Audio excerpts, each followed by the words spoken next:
എന്താണ് നിങ്ങൾ കൊടുക്കുന്ന മെസ്സേജ്? എന്താണ് കേരളത്തിന് കൊടുക്കുന്ന മെസ്സേജ്? കേരളത്തിന് കൊടുക്കുന്ന ഈ ചാനലുകാർ കൊടുക്കുന്ന മെസ്സേജ് എന്ന് പറഞ്ഞു കഴിഞ്ഞാൽ വളരെ മോശമായൊരു മെസ്സേജാണ്. രാവിലെ ചെയ്യാൻ പറ്റില്ല. രാവിലെ മത്സരത്തിൽ രാവിലെ അവർ ഈസിയായിട്ട് ജയിക്കും, ഒരു കുഴപ്പമില്ല. CPM ജില്ലാ കമ്മിറ്റി മെമ്പർ മുൻ MLA അകത്ത് കിടക്കുക, അത് ചർച്ച ചെയ്യാൻ ചാനലുകാരുണ്ടോ? ഷഡ്ഡി മാറ്റിയ മന്ത്രി ചർച്ചയില്ല. ഞാൻ സത്യത്തിൽ ഇവിടെ നോക്കിയാൽ ഷഡ്ഡി കിടപ്പുണ്ടോ നമ്മളെടുത്ത് കാണിക്കാനും വേണ്ടി.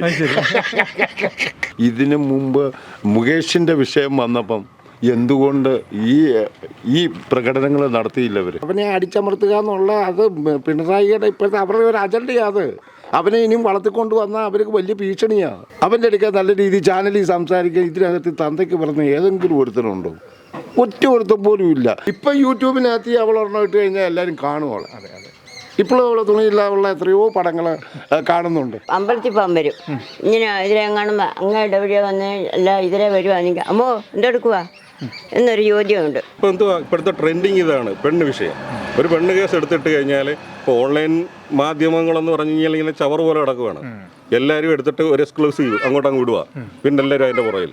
ഇപ്പം ഇത് പറയുന്നതുകൊണ്ട് ചിലപ്പോൾ നാളെ എന്നെ പിടിച്ചകത്തിടും, അത് പറയാൻ പറ്റത്തില്ല. 100% അവൻ ബിനീഷ് പക്ഷിയെ പോലെ അവൻ വേറൊന്ന് പേര് തെറിഞ്ഞു വരും. അവൻ ഇനി ഏത് എതിരാളി വന്നെന്ന് പറഞ്ഞാൽ അവന് ഉയർത്തെഴുന്നേൽക്ക് വരും. അച്യുതാനന്ദൻ ഉണ്ടായിരുന്നു. ഇവർക്ക് ആർക്കും ഇല്ലാത്ത ആഡംബരമാണിത്. എന്തുവാണിത്? രാജാവ് വന്നു കഴിഞ്ഞാൽ പിന്നെ മറ്റുള്ളവരാരും റോഡിൽ കൂടെ പോകാൻ പാടില്ല. എന്തൊക്കെ നിയമതാണ്. നാട്ടുകാരാണല്ലോ രാഹുൽ മാങ്കൂട്ടം. എന്താ രാഹുൽ മാങ്കൂട്ടത്തിനെ കുറിച്ചുള്ള അഭിപ്രായം? രാഹുലിനെ പറ്റി പറയുകയാണെങ്കിൽ ഇപ്പം ഒന്നിന് പുറകെ ഒന്നായിട്ട് ആരോപണങ്ങൾ ഇങ്ങനെ വന്നുകൊണ്ടിരിക്കുക. ചെയ്ത് ഇതൊന്നും വിശ്വാസയോഗ്യമായിട്ടുള്ളൊരു കാര്യങ്ങളല്ല. ഇതിപ്പം ശബരിമല പ്രശ്നവുമായി ബന്ധപ്പെട്ട് ഇപ്പം തന്ത്രിയെ കഴിഞ്ഞ ദിവസം അറസ്റ്റ് ചെയ്തു. ഇപ്പം മുൻ മന്ത്രിയോട് പോകാനുള്ളൊരു സാഹചര്യമായിരുന്നു. പക്ഷേ അത് ഇല്ലാതാക്കാൻ വേണ്ടി, വാർത്ത സൃഷ്ടിക്കാൻ വേണ്ടിയാണ് ഇപ്പോൾ ഈ കേസ് കൊണ്ടുവന്നത്. ചാനലും എല്ലാം ഓൺലൈൻ മാധ്യമങ്ങളും എല്ലാം ശ്രദ്ധയിരിക്കാൻ വേണ്ടിയാണ് ഇപ്പോൾ ഈ കേസ് കൊണ്ടുവന്നത്. അപ്പം അല്ലാതെ ഈ പിണറായി വിജയൻ മുഖ്യമന്ത്രി ആഭ്യന്തരം വഹിക്കുന്ന ഈ രാഹുലിനെതിരെ തുടക്കം മുതലേ ഒരുപാട് കേസുകൾ, അതെന്ന് വെച്ചാൽ അവരെ പ്രതിരോധത്തിലാക്കുന്ന ഒരു നേതാവാണ് രാഹുൽ. പാർട്ടിക്കെതിരെ ആര് ശബ്ദിച്ചാലും അതിനെ പ്രതിരോധിക്കാൻ കഴിവുള്ള ഒരു യുവ നേതാവായിരുന്നു.